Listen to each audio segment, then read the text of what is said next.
She and Dad will be in a week from Sunday. Oh, hey, your sister has a new boyfriend from McGill? He's got acne and they all hate him. Including your sister.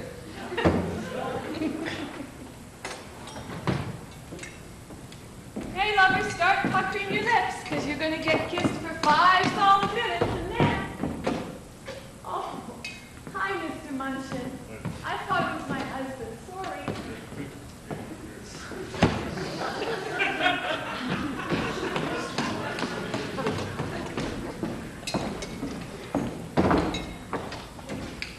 It was you. I thought I heard your voice. Munchin and I came up together. Oh. Do you have to carry on a personal conversation with me on the stairs? But I haven't seen you all day, and there's so much I wanted to tell you. It takes you so long to get up. Every time I ring a bell, we go on the air. Everybody knows the intimate details of our lives. Tomorrow I'll yell, "Come on up, Harry, my husband isn't home." Hey, wouldn't that be a gas if everyone in the building thought I was having an affair with someone? Munchin thinks it's him right now. Well? Well, what? Well, what happened in court today? Gone for Birnbaum. Birnbaum? Oh, Paul, you won! You won, darling! Oh, sweetheart, I'm so proud of you. Oh, aren't you happy? Birnbaum won the protection of his good name, but no damages. We were awarded 6 cents. 6 cents? That's right. According to the law, you have to be awarded something. So the court made it 6 cents. How much of that do you get? Nothing. Birnbaum gets the whole 6 cents. And I get it going over at the office tomorrow. From now on, I get all the cases that come in for a dime or under. Oh, Paul, you won. That's all that counts. You're a good lawyer. Some lawyer. Tomorrow I go back to sharpening the pencils. And tonight you're here with me. Did you miss me today? No. Why not? Because you called me 8 times. I don't speak to you that much when I'm home.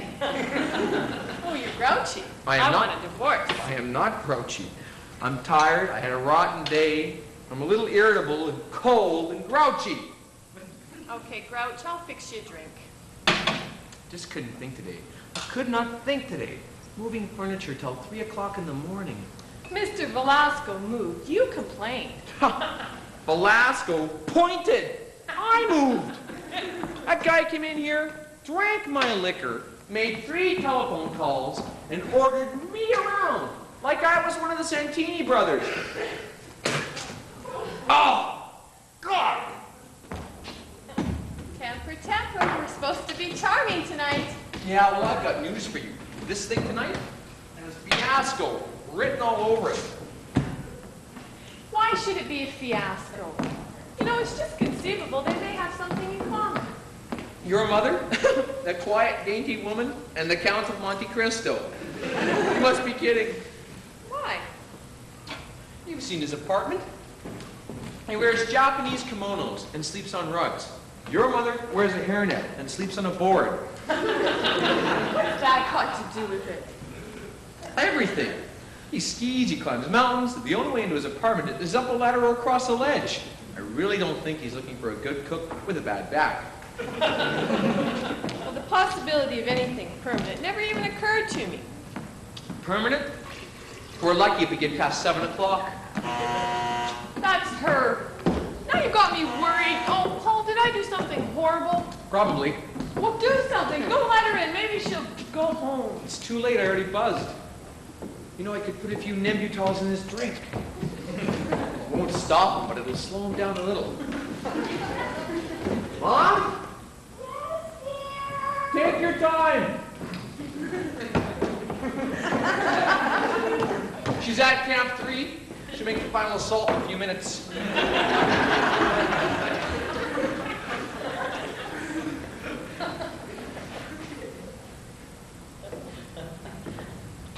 Paul, maybe we could help her. What do you mean? Well, a woman puts on lipstick and mascara to make her face more attractive. Maybe we could put some makeup on her personality. I don't think I want to hear this. All I'm saying is, we don't have to come right out and introduce her as my dull 50-year-old housewife mother. Well, it wasn't exactly the wording I had planned. What did you have in mind? Something a little more glamorous. A former actress. Corey. Well, she wasn't the man who came to dinner. Huh, your mother and the man who came to dinner? Where? Surrey PTA show? No, on Broadway. And she was in the original company of Gigi. And she had a small singing part in Knickerbocker Holiday. Are you serious? Honestly, cross my heart. Your mother? An actress? Yes. Why didn't you ever tell me? Oh, I don't know. I didn't think you'd be interested. No, it's fascinating. I can't get over it. You see? Now you're interested in her. It's a lie. The whole thing. I'm going to control myself. So what do you say, polishing actress? No. A fashion designer, the brains behind Simon Chang. She's on her way up. A mystery writer under an assumed name. Well, let's lend her my trench coat and say she's a private eye. You know hell. I didn't book this act. Oh, who's she going to be? She's going to be your mother. The evening will eventually pass. All it means is that the Birdman of Commercial Drive is not going to be your father. Oh, hello, Mom. Hi, sweetheart. How are you? All right. Do you want some water? Sit down. Oh, in my purse are some pink pills. Pink pills? I'll be all right. just a little out of breath. You know, I had to park 6 blocks away. And then it started to rain. So I ran the last 2 blocks. And I caught my heel in a sewer grate. When I lifted up my foot, I stepped in a puddle. And then a cab drove by and splashed my stockings. If the hardware store downstairs was open, I'd have bought a knife and killed myself. Here, Mom, drink this down. Here's the pills.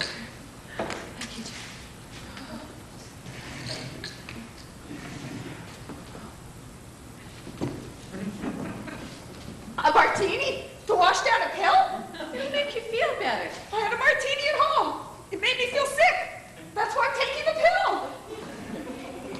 You must be exhausted. Oh, I just want to crawl into bed, cry myself to sleep. Here, Mom, have an hors d'oeuvre. Oh, no thank you, dear. It's just blue cheese and sour cream. Oh, I wish you hadn't have said that. I don't think she wants any.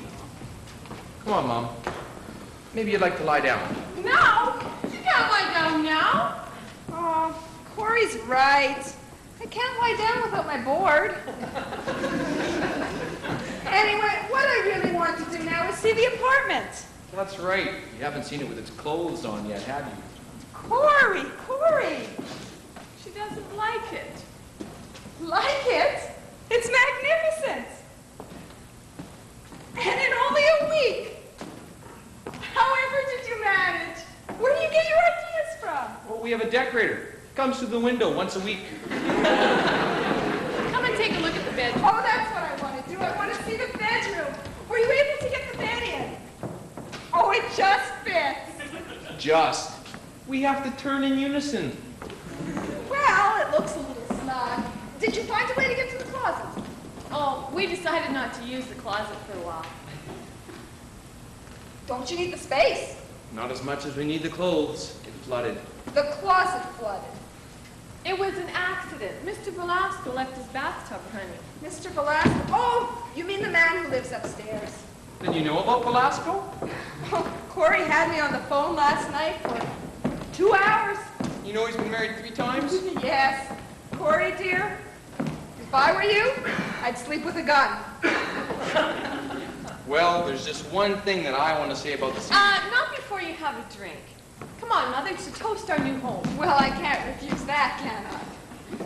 To the wonderful new life that's ahead of us all. And to the best sport that I've ever seen, your mother. And to two very charming people who I'm so happy to be seeing again tonight. Your mother and father. My what? Your mother and father. What about my mother and father? We're having dinner with them tonight, isn't that right? Isn't that what you said, Corey?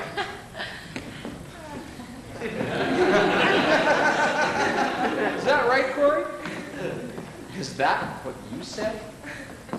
Well, if I had told you it was a blind date with Mr. Velasco downstairs, upstairs, I couldn't have blasted you out of the house.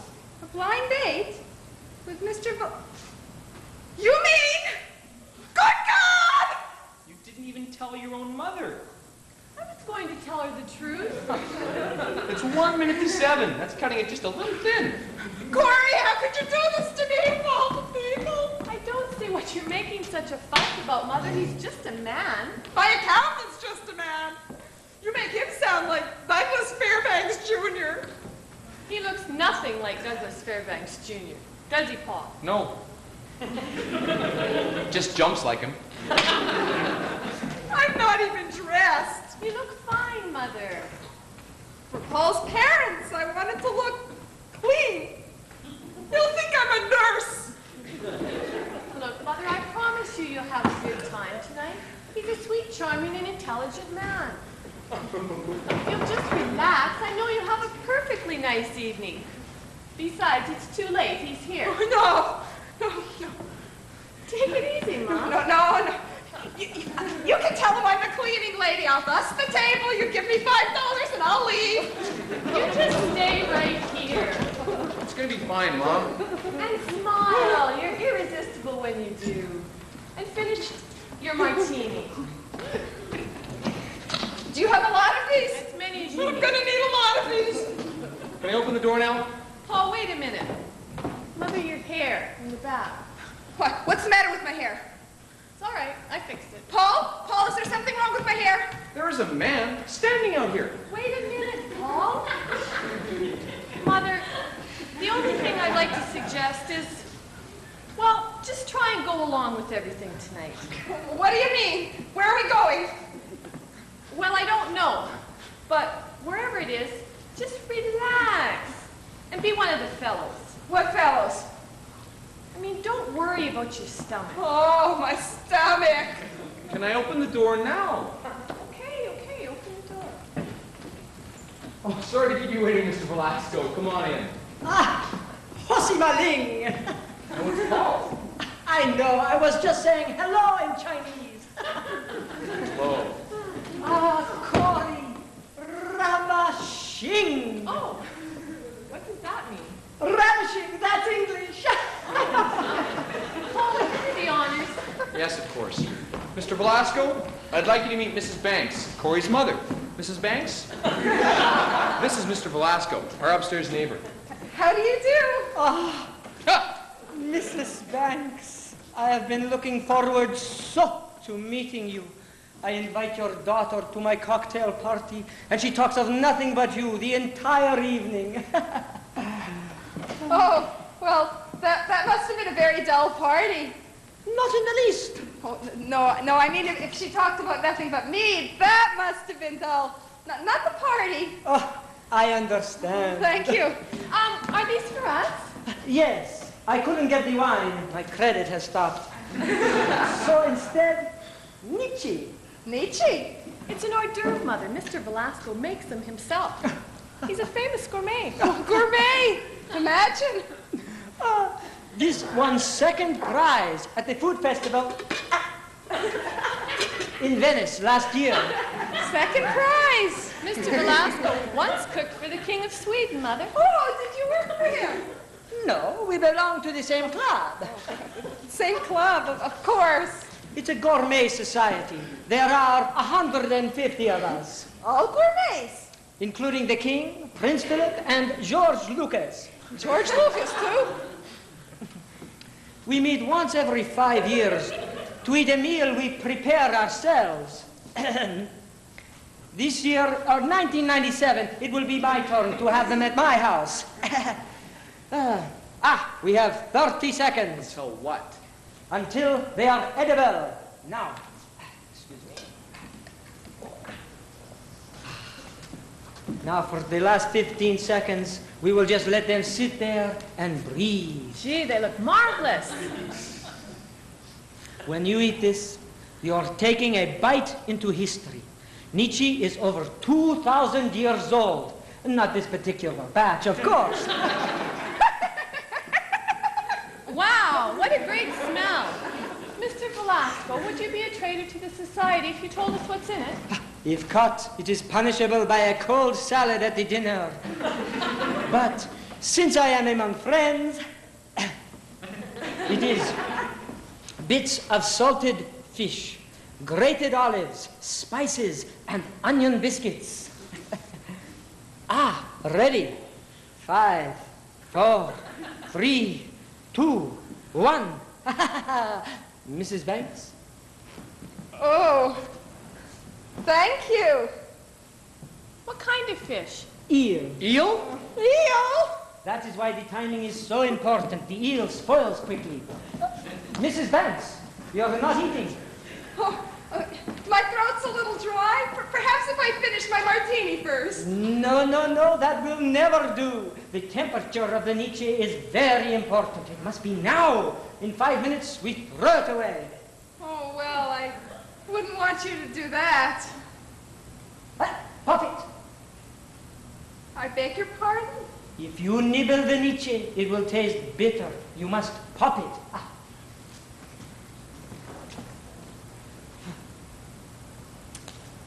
You see?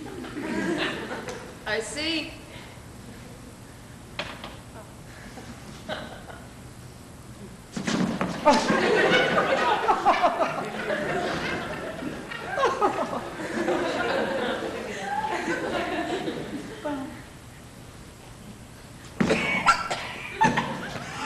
Mother, are you all right? I popped it back too far. Here, drink this.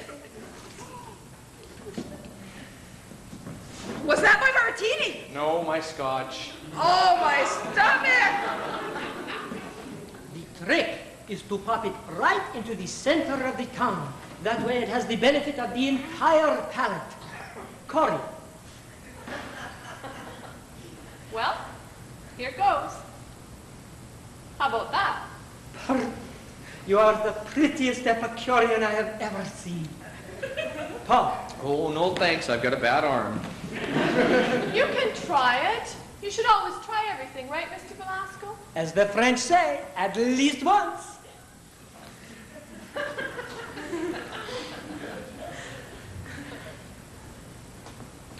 Ugh, bitter, right? You know why, don't you?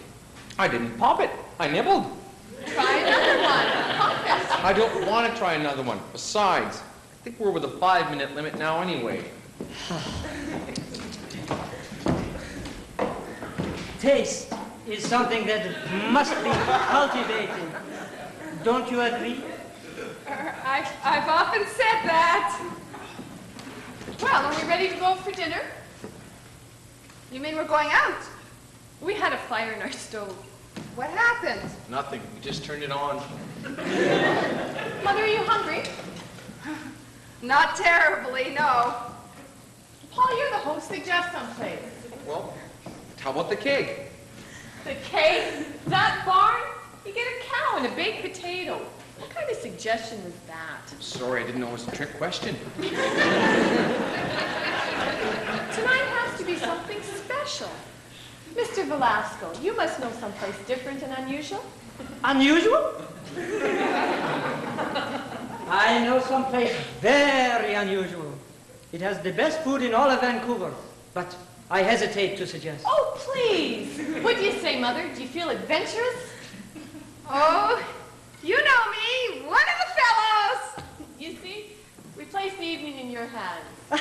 A delightful prospect. Now,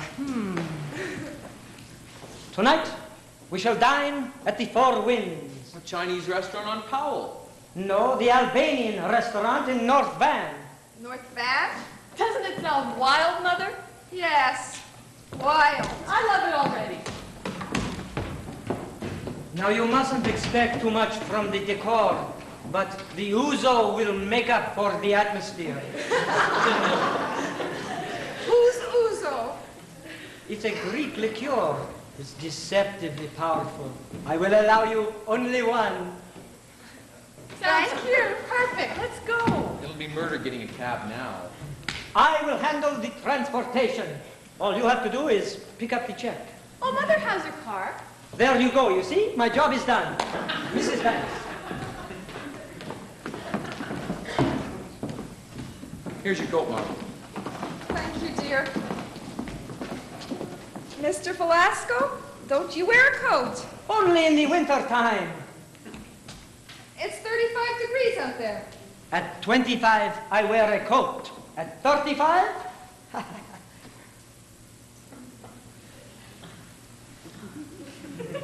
ready. And now, my group, stay close to me. If anyone gets lost, we will meet at the U.S. Embassy.